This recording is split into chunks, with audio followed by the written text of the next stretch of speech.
श्लोक क्रमांक 36, 37 आणि 38 या श्रीकृष्ण सुखाची, बघा सुखाला सुद्धा सात्विक, राजसिक आणि तामसिक असं 3 विभाग करता येते.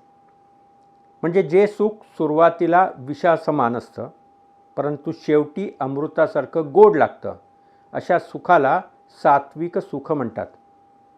आता याचं उदाहरण तुम्हाला सांगतो, म्हणजे तुम्हाला पटेल आहे की भरपूर कठोर परिश्रम केलं आहे, मेहनत केली आणि त्याच्यानंतर जे सुख आपल्याला मिळतं ते सुरुवातीच्या मेहनतीमुळे अत्यंत विषासारखं वाटतं, परंतु त्या मेहनतीमुळे जर चांगलं फळ मिळालं, त्याचं आउटपुट जर चांगलं असलं मिळालं आपल्याला, तर त्याने मानसिक शारीरिक शांतता, आपल्याला प्रसन्नता प्राप्त होते, जी आपल्याला अमृतासारखी वाटते. दुसरं आहे, केवळ आपल्या ज्ञानेंद्रियांना आवडेल असं जे सुख असतं ते सुरुवातीला भरपूर अमृतासारखं वाटतं, पण त्याचा परिणाम नंतर विषासारखा होतो. हा दुसरा प्रकार आहे. म्हणजे बघा, रोज बर्गर पिझ्झा खायला खूप चांगलं वाटेल, बरोबर की नाही?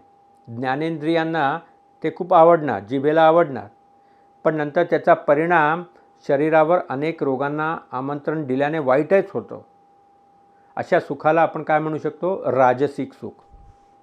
आणि शेवटी असं सुख जे सुरुवातीला आणि शेवटीही मोह पाडतं, झोप, आळस, भांडणं, द्वेष, मत्सर त्यातूनच निर्माण होतं, अशा सुखाला काय म्हटलं जातं? तामसिक सुख.